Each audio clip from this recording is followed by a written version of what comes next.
Assalamualaikum warahmatullahi wabarakatuh. Perkenalkan, nama saya Yuni Apriani.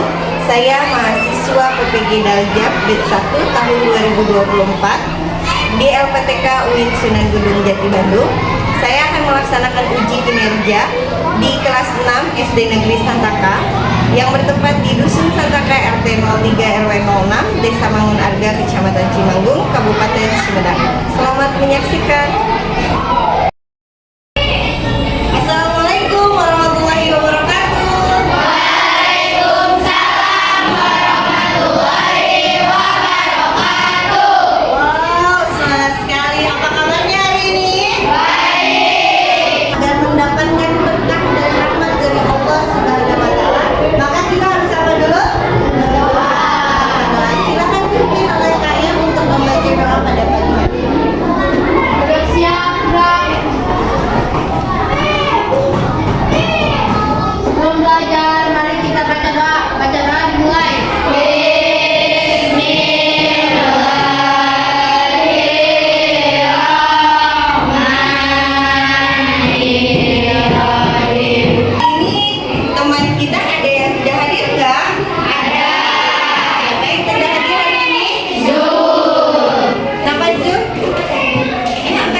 Lancar dan naik tingkat karatenya ya. Amin. Nah, kita akan ice breaking dulu. Ice breakingnya namanya mindfulness. Mindfulness ini maksudnya adalah kehadiran penuh, dimana kita itu diharapkan fokus dalam belajar pada pagi hari ini. Jelas ya? Silahkan kalian duduk senyaman kalian. Tidak ada yang bercanda nanti ya, nggak boleh bercanda. Terus duduknya nyaman. Kita akan mulai teman-teman.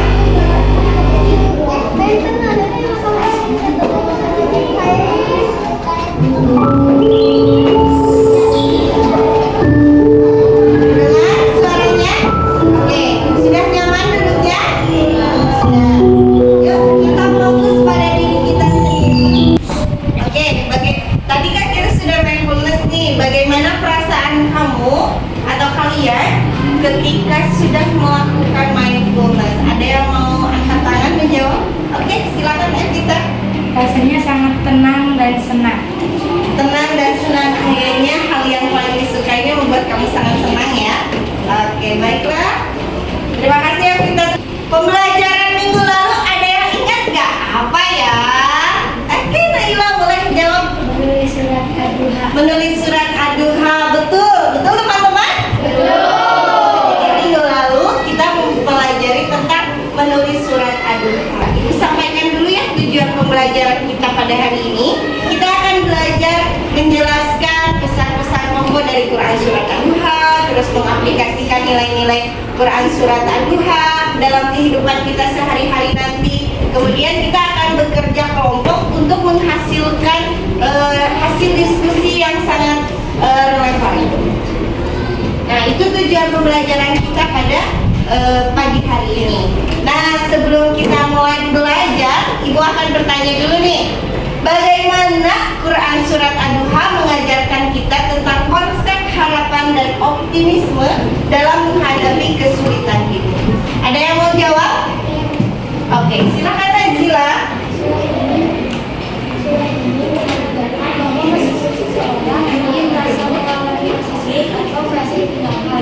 Allah senantiasa hadir dan akan membawa kemudahan setelah kesulitan.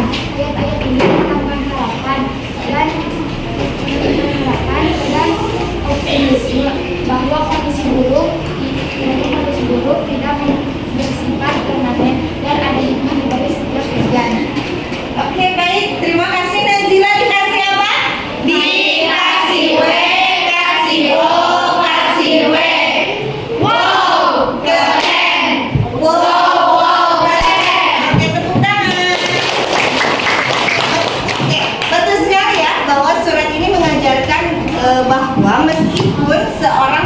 dalam merasa kesulitan atau ditinggalkan, tapi Allah senantiasa ada di dalam kita gitu ya, di dalam hidupnya kita gitu, bahwa setiap kesulitan pasti ada kemudahan, sorry guys, ada kemudahan. Nah, kadang kita itu merasa bahwa Allah itu telah meninggalkan kita, padahal Allah itu selalu ada di sekitar kita. Cuman kadang kita ini yang lupa bahwa Allah itu ada untuk kita. Nah, ini membantu kita ya, bahwa Allah itu selalu ada di masa kita sulit, pasti Allah ngasih kemudahan. Nah, ini membantu kita bahwa kita itu tidak boleh berprasangka buruk terhadap Allah Subhanahu wa Ta'ala. Nah, kita harus selalu berprasangka baik kepada Allah, maka prasangka baik itu akan memudahkan. Pertanyaan kedua, dalam ayat-ayat Al-Quran, Quran surat Ad-Duha, Allah menjelaskan bahwa setiap kesulitan akan datang kemudahan. Bagaimana kita bisa menerapkan keyakinan ini dalam menghadapi tantangan sehari-hari? Oke, silakan Silvi. Keyakinan bahwa kemudahan selalu datang setelah kesulitan membuat kita lebih sabar dan tenang dalam menghadapi cobaan. Kita bisa tetap optimis dan tidak putus asa, karena setiap ujian kita akan diikuti dengan solusi atau pilihan dari Allah. Ya, bagus. Dikasih apa? Dikasih W, kasih O, kasih W. Wow, keren. Wow, keren. Oke, keren sekali, bahwa keyakinan bahwa kemudahan itu selalu datang setelah kesulitan. Jadi kita itu harus lebih sabar dan lebih tabah. Jadi itu mendorong kita bahwa kita itu kalau ada kesulitan apapun tuh jangan buru-buru ngambil keputusan gitu. Jadi jangan cepat-cepat ngambil keputusan, tapi tenang dulu, sabar dulu, biar nanti pas untuk memutuskan masalah itu. Surat Ad-Duha. Sebelum kita mulai, kita baca surat Ad-Duha dulu boleh? Sudah hafal suratnya? Sudah. Kita baca sama-sama ya.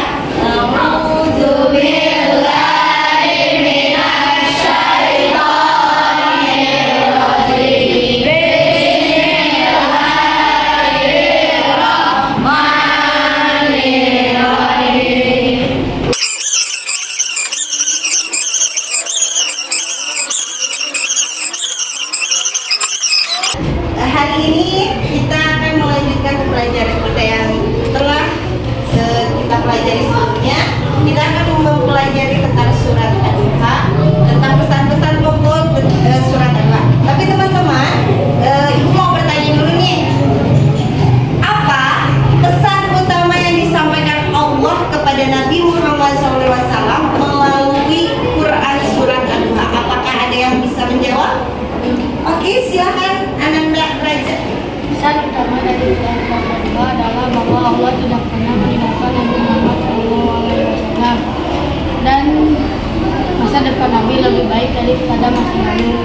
Juga untuk menghibur Nabi ketika beliau sedang merasa terpana.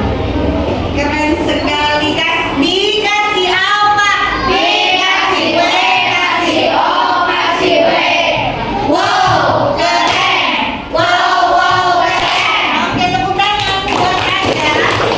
Ya, betul sekali. Pesan utama Quran surat Ad-Duha itu adalah bahwa Allah tidak pernah meninggalkan Nabi Muhammad, dan masa depan Nabi Muhammad itu lebih baik daripada masa lalunya. Di surat ini juga menyatakan bahwa Allah itu menghibur Nabi Muhammad ketika Nabi Muhammad sedang merasa terpuruk, dengan janji bahwa Allah itu selalu bersama hamba-Nya. Oke, ada yang masih ingat surat Ad-Duha ada berapa jumlah ayatnya? 11 ayat. Surat Ad-Duha surat keberapa dalam Al-Quran? 93. Terdiri dari berapa ayat? Diturunkan di mana? Maka termasuk golongan surat? Iya. Surat ini, surat ini memberikan penghiburan dan motivasi kepada siapa? Nabi Muhammad SAW. Ketika menghadapi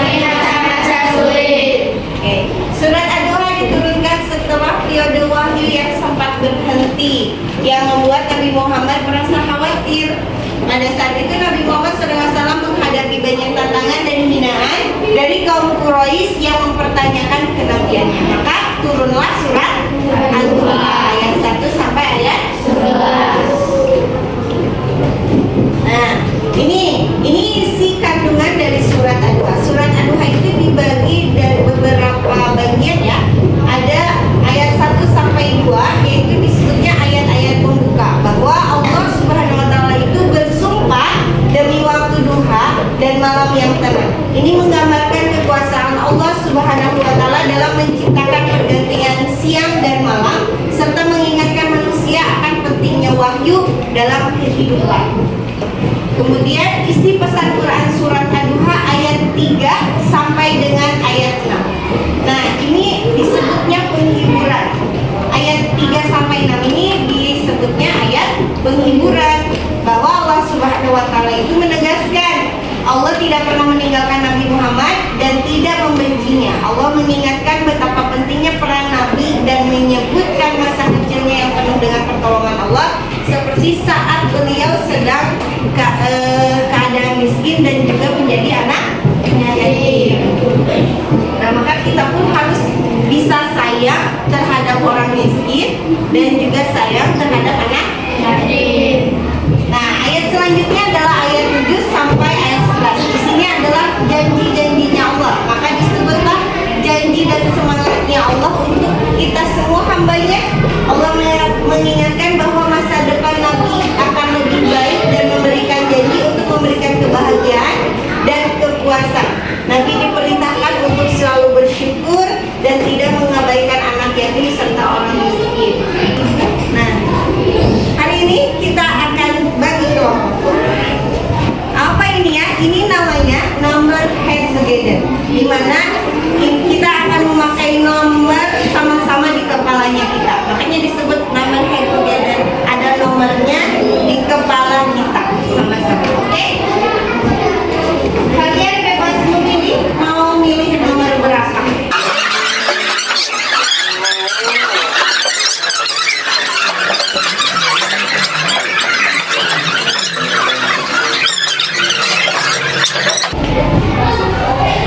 Oke, sudah ya memakai nomor kepalanya.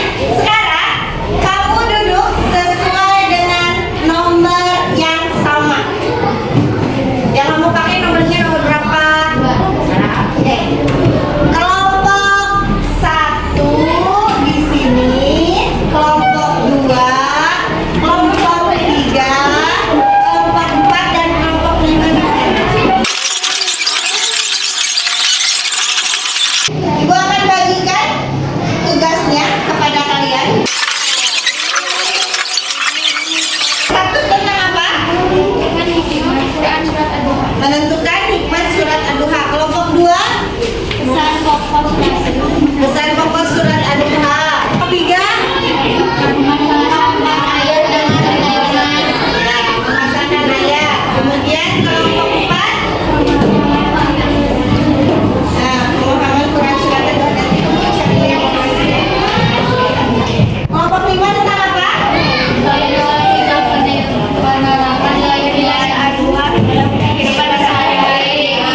Ini ya, sekarang kamu boleh memilih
Wabillahi taufiq wal hidayah. Wassalamualaikum